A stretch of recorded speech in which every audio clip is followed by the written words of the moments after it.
Now,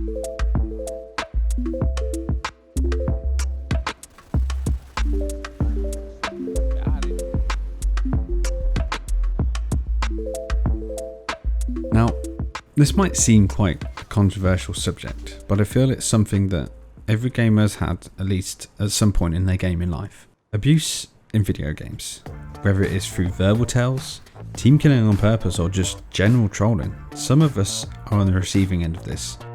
I want to talk about why this is still relevant in video games today. I myself have been on the receiving end of abuse, and one case even got to the stage where this person went on to make Reddit posts and cause unnecessary drama because of it.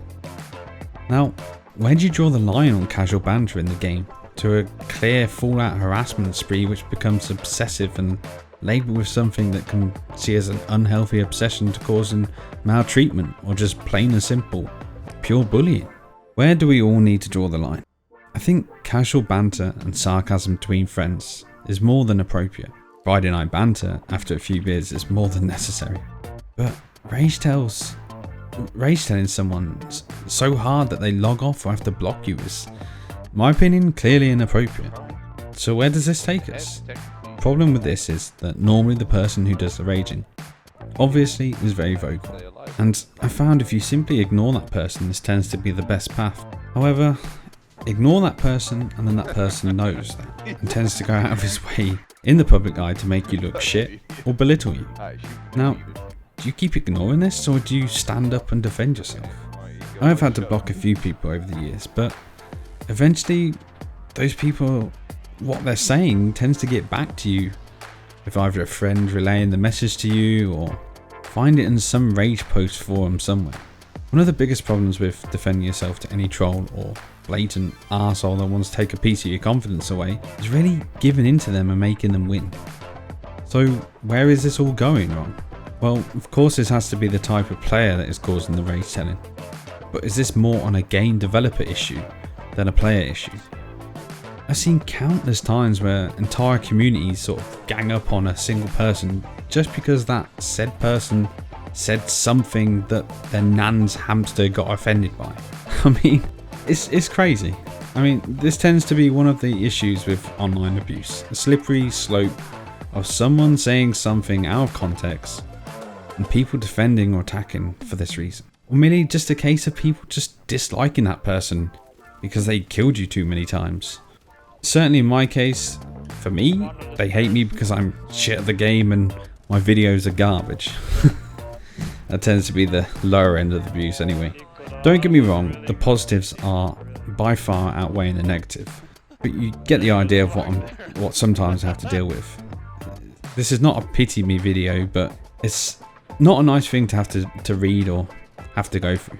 A lot of moderators say that you have to grow a thick skin when you're on the internet.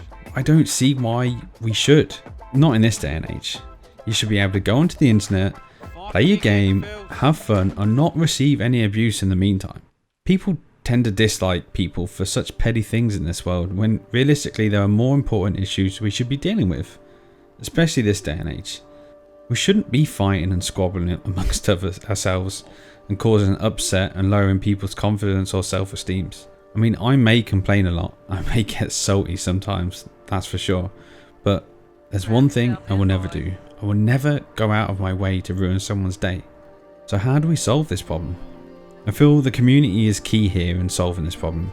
Each and every one of you simply can solve this problem, but when you see the red towel, count to 10, get yourself a drink or take a break. Clearly you're getting frustrated and you need to calm down. If the player is technically doing nothing wrong, then really what did they do wrong? Cheating is an issue for another day, and even cheaters don't deserve rage tales sometimes. It just fuels their fire. So, is this a game developer issue? I feel the game developers don't really do enough to combat abuse in video games. Reporting someone is not an easy process. Either requires screenshot, video, or proof that the person is doing it. Sometimes it's difficult to obtain because the last thing that's on your mind when it's happening is, I must record this person. Then there's Reddit and social media platforms. Developers technically have no say on this matter. You can't simply throw abuse at someone outside of the game and not be punished for it in the game. To me, you're representing that game and that community. The only way of knowing that person is because of that game or that community. I think the terms of conditions should be loosely used around things that extend to Reddit and YouTube, especially if the developers themselves use them also.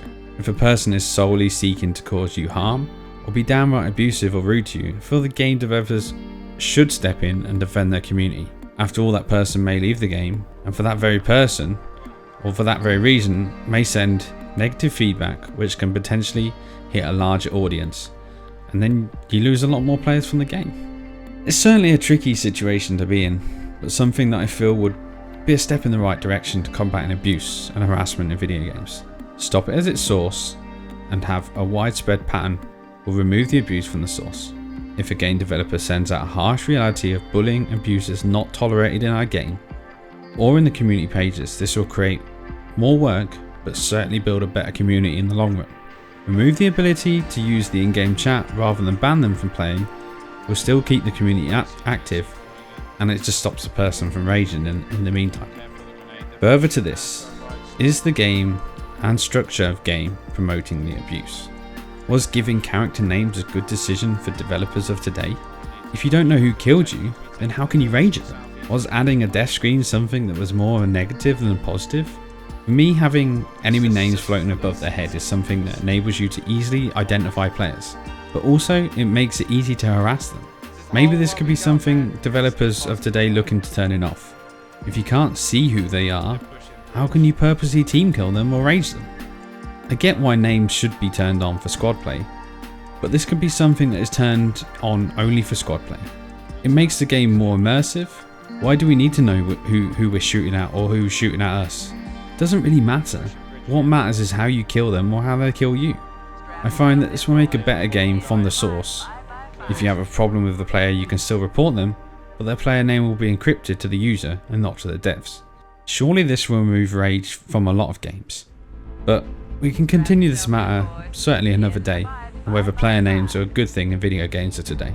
Regardless, let me know your thoughts. Have you received abuse or bullying in the past, and how did you deal with it, or the game devs, or the Reddit moderators deal with it? Thanks for your support, as always. I really do appreciate it. Thanks for watching. I'll see you in the next one.